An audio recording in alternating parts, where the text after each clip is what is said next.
Hey, bonjour Mission V. Aujourd'hui, j'ai décidé de faire une capsule spéciale qui va s'intituler Actualité. Pourquoi l'actualité? Ce matin, je me lève puis je lis mon journal puis je vois qu'il y a un article très intéressant dans le Journal de Québec qui dit 1 million de voitures électriques.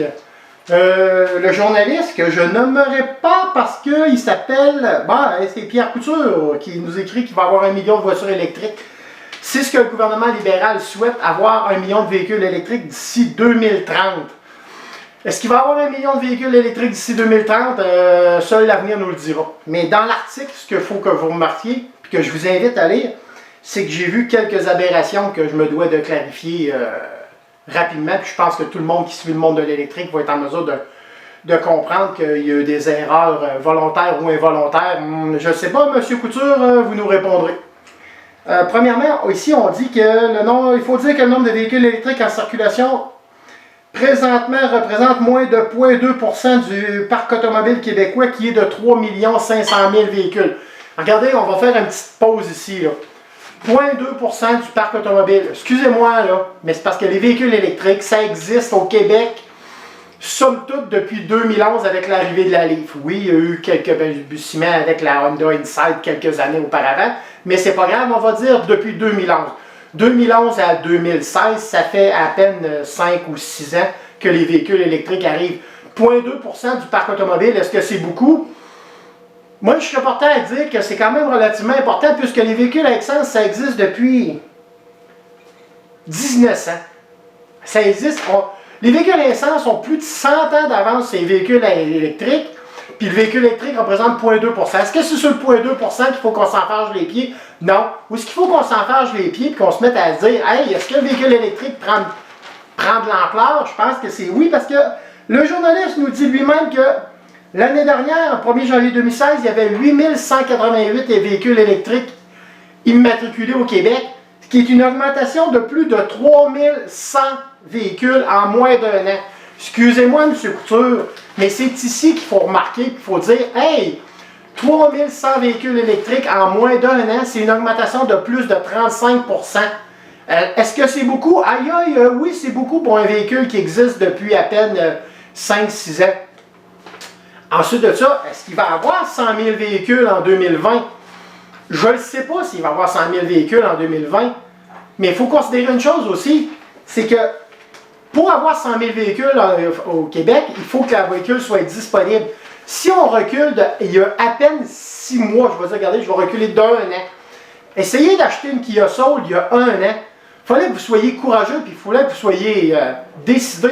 Parce que quand vous vous présentiez chez votre concessionnaire Kia, il vous disait, hey monsieur, pas de problème, votre Kia Soul, vous allez l'avoir dans 6, 7, 8 mois. Je pense que quelqu'un qui se faisait dire d'attendre 6, 7, 8 mois, là, il y a des grosses chances qu'il passe à un autre véhicule. Ensuite, le journaliste nous dit, est-ce que le gouvernement va faire une loi zéro émission? On va mettre quelques petites choses au clair ici. Une loi zéro émission, là, ça ne coûtera pas une scène à personne. La loi zéro émission, qu'est-ce que ça fait et qu'est-ce que ça stipule? Ça dit que les concessionnaires et les constructeurs automobiles se doivent d'offrir des véhicules électriques en inventaire dans le cours. Donc, quand tu magasines un véhicule, là, tout ce que ça va faire pour toi, c'est que ça va donner plus de choix.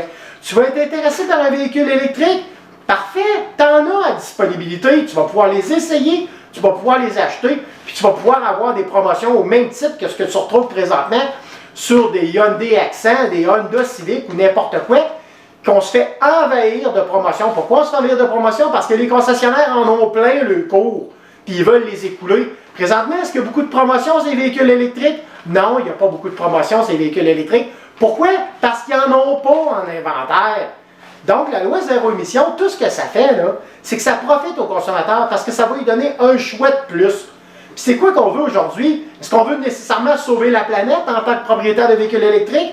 Je pense que ce n'est pas tous les propriétaires de véhicules électriques qui pensent comme ça. Ce que les gens veulent à prime abord, c'est de sauver des sous. Est-ce qu'un véhicule électrique, ça fait sauver des sous à long terme? Je pense que oui.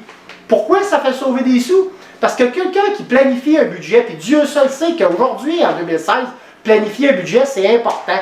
Quand tu as un véhicule électrique, ce que tu planifies, c'est que tu planifies les paiements tous les mois, puis tu planifies au moins un entretien à la fin de l'année. Est-ce que tu es capable de faire ça avec un véhicule à essence? Non. Parce qu'un véhicule à essence, là, tu planifies non seulement les paiements du véhicule. Il faut que tu planifies les entretiens qui vont arriver. Tu ne sais pas quand parce que ça dépend du millage que tu fais. Est-ce que tu es capable de savoir le coût d'entretien? Non, parce que c'est variable puisque les véhicules à essence, ils ont tellement de pièces différentes. Est-ce que c'est facile de planifier la dépense de naissance d'un véhicule à essence? Non. Parce que cette semaine, avec mon véhicule à essence, je ne roule pas beaucoup, ça me coûte 50 $. La semaine prochaine, je décide d'aller en voyage, ça m'en coûte 100 $. On vient de doubler notre budget à la loi en essence. En véhicule électrique, cette semaine, ça me coûte un gros 10 $. La semaine prochaine, je fais un gros voyage. Ah, mon Dieu, ça me coûte un gros 15 $. On s'entend-tu que financièrement, c'est pas la même game? Si vous avez des questions concernant, ou des réponses concernant ce magnifique article de Pierre Couture du Journal de Québec, n'hésitez pas à écrire sur Facebook. Benoît Miller. Bye!